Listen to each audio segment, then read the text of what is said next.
উমর রাদিয়াল্লাহু তাআলা আনহু দিনের বেলায় রাষ্ট্রীয় কাজ করেন, মানুষের সুবিধা অসুবিধা নিয়ে কাজ করেন, আর রাত্রবেলায় ঘুমায় না।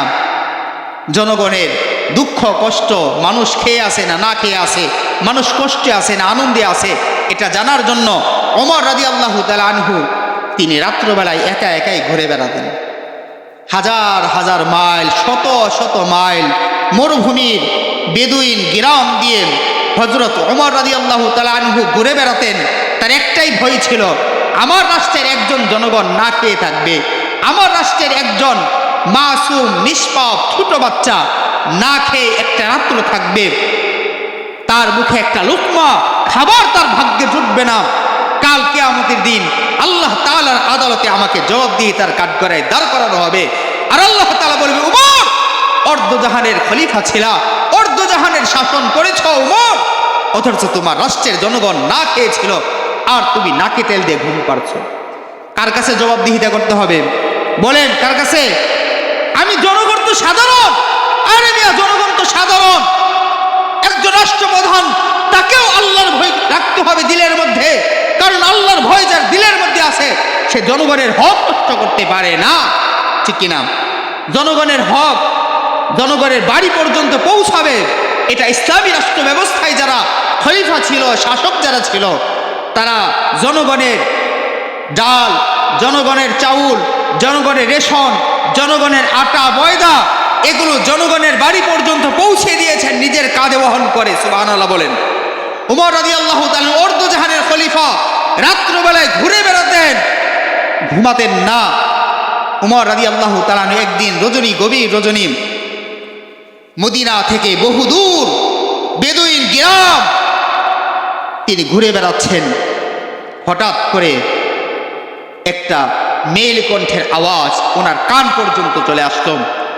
ওমর রাদিয়াল্লাহু তাআলা জায়গায় স্টপ হয়ে গেলেন, জায়গায় থেমে গেলেন। উনি সেই মেইলি কণ্ঠের আওয়াজটা বুঝার চেষ্টা করলেন।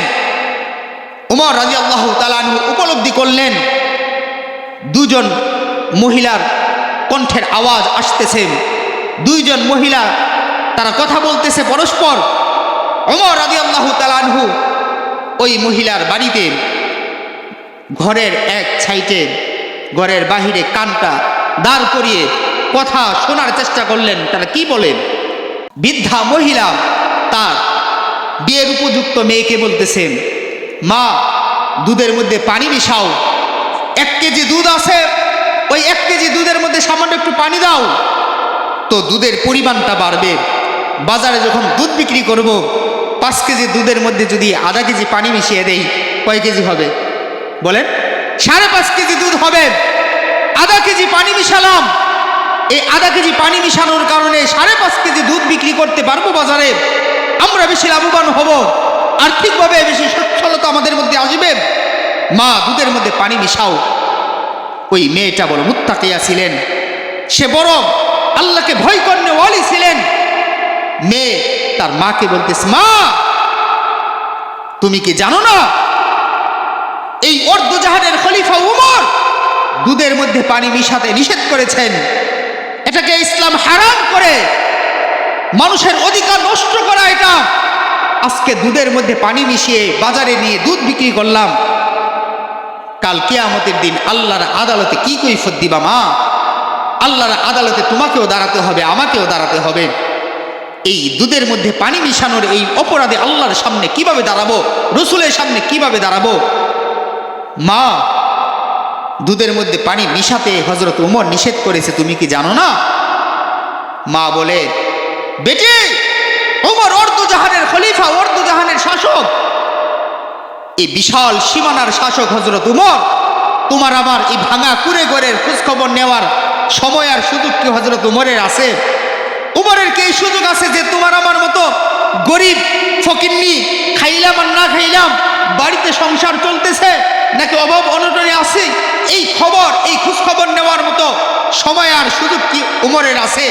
তিনি তো ইসলামী স্বর্ণের সিংহাসনে বসে ইসলামী রাষ্ট্র পরিচালনা করে, উমরের কি সুযোগ আছে?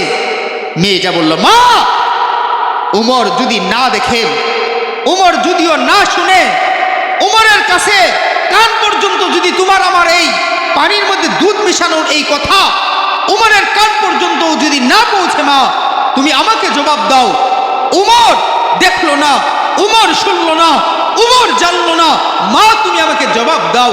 আমি তোমার মেয়ে হয়ে তোমার কাছে আমার প্রশ্ন রাখলাম, মা তুমি আমাকে বলো, উমর যদি না দেখে উমরের আল্লাহ কি দেখবে না? মেয়েটা বলল, মা উমরের আল্লাহ কি দেখবে না? উমরের আল্লাহর চোখ কিভাবে আমরা বন্ধ করব, আবরণ দিব, পর্দা দিয়ে আটকাবো? উমরের আল্লাহ তো, আল্লাহ রব্বুল আলামিন তো সব দেখেন, সব শুনেন, সব জানেন। তো সেই আল্লাহর চোখ, আল্লাহর কান, আল্লাহর জানা থেকে তুমি আমি কিভাবে বিরত থাকবো? মা তুমি আমাকে বলো। ইত্তাকিল্লাহ, মা ইয়া উম্মি ইত্তাকিল্লাহ, হে মা, আমার প্রিয় মা, তুমি আল্লাহকে ভয় করো। উমর জানবে না, উমর শুনবে না, উমরের কাছে সংবাদ পৌঁছবে না, মা তুমি আল্লাহকে ভয় করো। এই ঘরের পাশ থেকে হযরত উমর রাদিয়াল্লাহু তাআলা আনহু কথাগুলো শুনলেন। মেয়েটার কথা শুনে মার চোখ দিয়ে টপ টপ করে পানির বন্যার মতো পানি প্রবাহিত হওয়া শুরু হলো। মা বেটিকে জড়িয়ে ধরে বলল, মা দুধের মধ্যে পানি দিয়ে দুধ বাজারে বিক্রি করব না, এটা নিষেধ, এটা প্রতারণা, এটা মানুষের অধিকার নষ্ট হওয়া, মানুষের সাথে ধোঁকাবাজি, এটা করব না। আমি তওবা করলাম, আল্লাহ তুমি আমাকে মাফ করে দাও। উমর রাদিয়াল্লাহু তাআলা আনহু উনি চলে গেলেন। সকালবেলা ওনার রাষ্ট্রের পুলিশ প্রশাসন পাঠালেন ওই বৃদ্ধা মহিলার বাড়িতে। মহিলার বাড়িতে ওমর রাদিয়াল্লাহু তাআলা আনহু তার সন্তানের বিবাহের প্রস্তাব দিয়ে, সুবহানাল্লাহ বলেন। একজন বৃদ্ধা মহিলা যার স্বামী নেই, অসহায়, দিন রাত্র কখনো খেয়ে দিন কাটে, কখনো না খেয়ে দিন কাটে, কখনো না খেয়ে রাত্র যাপন করতে হয়, এরকম অভাব অনটনে একটা নিম্ন আয়ের ফ্যামিলিতে ওমর রাদিয়াল্লাহু তাআলা আনহু, যিনি অর্ধজাহানের শাসক, শুধুমাত্র বাংলাদেশের মতো নয়, বাংলাদেশের সীমানা কত? 1,47,570 বর্গ কিলোমিটার। 1,47,570 বর্গ কিলোমিটার হলো এই বাংলাদেশের সীমানা। আর উমর রাদিয়াল্লাহু তাআলা আনহু যে মুসলিম জাহানের খলিফা ছিল, উমর রাদিয়াল্লাহু তাআলা আনহু যে অর্ধজাহানের শাসন কার্য পরিচালনা করত, ইসলামী রাষ্ট্র ব্যবস্থার যে খলিফা ছিলেন, সেই উমর রাদিয়াল্লাহু তাআলা আনহু সেই ইসলামী রাষ্ট্র ব্যবস্থার সীমানা তার পরিধি ছিল 65 লক্ষ বর্গ কিলোমিটার। সুবহানাল্লাহ বলেন। 65 লক্ষ বর্গ কিলোমিটার। বাংলাদেশের সীমানায় 1,47,570 1,47,570 বর্গ কিলোমিটার হল বাংলাদেশের সীমানা। আর উমর রাদিয়াল্লাহু তাআলা আনহুর সেই ইসলামী রাষ্ট্রের সীমানা ছিল 65 লক্ষ বর্গ কিলোমিটার। মুহতারাম হাজিরিন, বাংলাদেশের সমান 32টা বাংলাদেশের সমান। সুবহানাল্লাহ বলেন। 32টা বাংলাদেশের সমান যে ইসলামী রাষ্ট্র ব্যবস্থা পরিচালনা করেছেন হযরত ওমর রাদিয়াল্লাহু তাআলা আনহু, তিনি তার সন্তানকে ডাকলেন, আসিম ইবনে ওমর রাদিয়াল্লাহু তাআলা আনহুকে ডাকলেন, ডেকে বলে, বাবা, বেটা আসিম, আমি তোমার ব্যাপারে একটা মুত্তাকিয়া, একটা দিনদার মেয়ের প্রস্তাব আমি তোমাকে দিচ্ছি। মেয়েটা বড় আল্লাহকে ভয় করে, মেয়ে বড়ই মুত্তাকিয়া, সে আল্লাহকে খুব ভয় করে, খুব বেশি ভয় করে। আসিম, আমি বাবা হয়ে আমার দায়িত্ব, তুমি আমার সন্তান হিসাবে তোমার জন্য বিবাহের উপযুক্ত তুমি হয়েছ, তোমার জন্য একটা নেককার মুত্তাকিয়া আল্লাহ ওয়ালি, একজন নেককার আল্লাহর বান্দি ঠিক করে দেওয়া, ব্যবস্থা করে দেওয়া, আমি তোমার বাবা হিসাবে এটা আমার দায়িত্ব। আমি তোমার জন্য কাল রাতে একটা মুত্তাকে মেয়ের সন্ধান পেয়েছি, একটা আল্লাহর ওলির একটা সন্ধান পেয়েছি। বাবা, আমি তোমার কাছে ওই মেয়ের বিবাহের জন্য তোমাকে বললাম, তুমি কি মেয়েটাকে বিবাহ করবে? আসিম ইবনে ওমর রাদিয়াল্লাহু তাআলা বললেন, বাবা, আপনি যেহেতু আমার জন্য পছন্দ করেছেন, আপনি বলতেছেন অর্ধজাহানের খলিফা উমর, আপনি বললেন মেয়েটা মুত্তাকিয়া, মেয়েটা আল্লাহকে ভয় করে, মেয়েটা দিলের মধ্যে তাকওয়া আছে, তাহলে বাবা আমার আর এই ব্যাপারে কোনো প্রশ্ন নাই। এই জামানার ছেলেরা হলে কি বলতো, তুমি বুড়া মানুষ, তোমার বুদ্ধি নিয়ে কি আমি খাবো? তোমার বুদ্ধি নিয়ে কি আমি বিয়ে করব?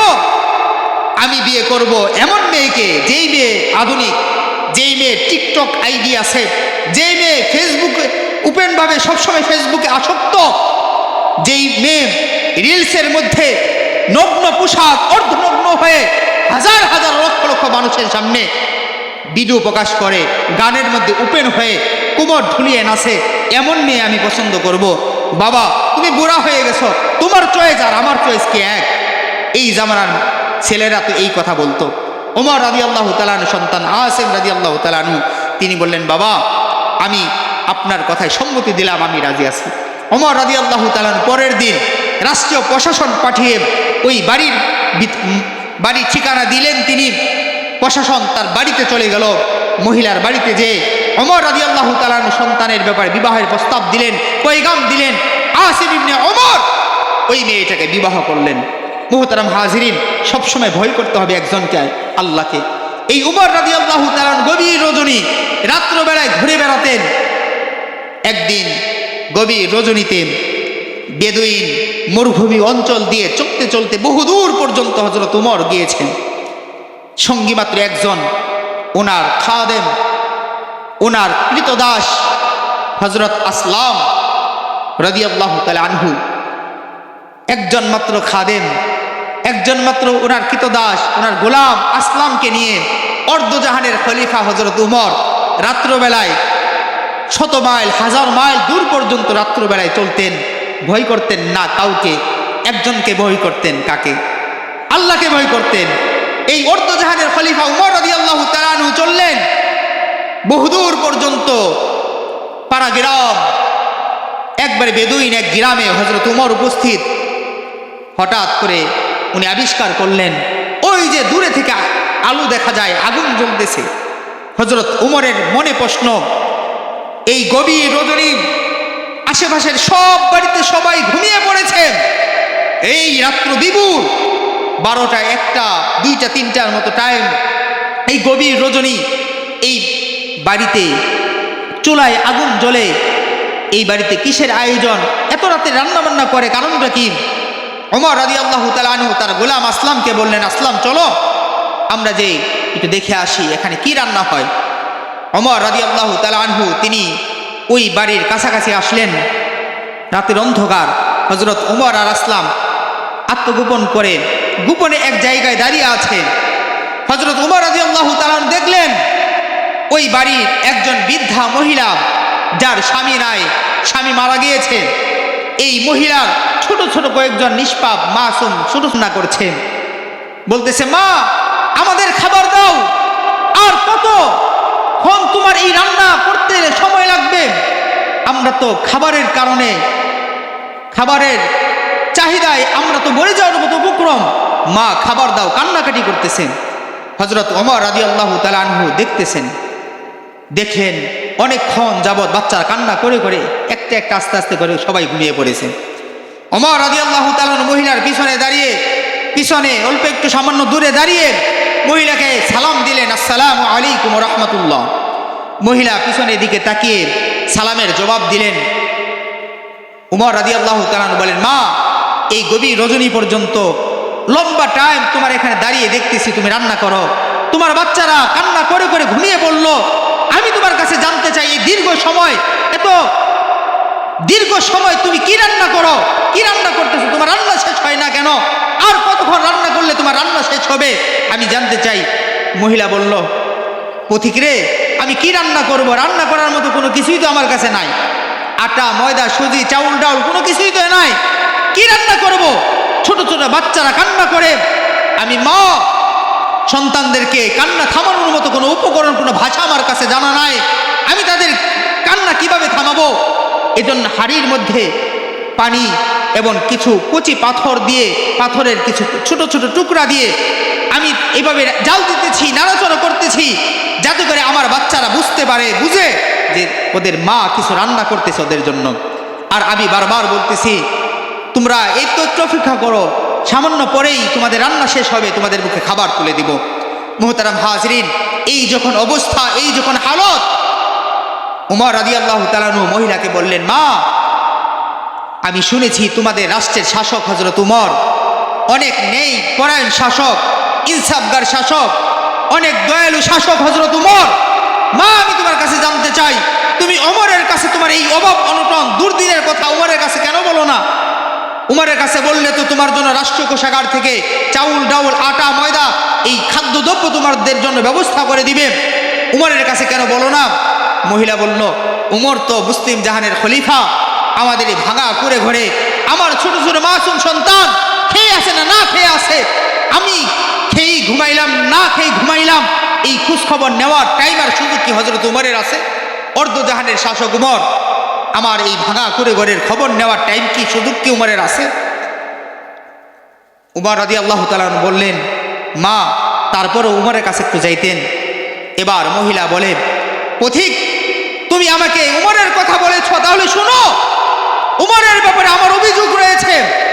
আমার এবং আমার আল্লাহর মাঝখানে কাল কিয়ামতের দিন উমরকে দাঁড় করাবো এবং আল্লাহর সামনে উমরকে বিচারের কাঠগড়ায় দাঁড় করিয়ে আল্লাহর কাছে জবাবদিহিতার কাঠগড়ায় দাঁড় করাবো।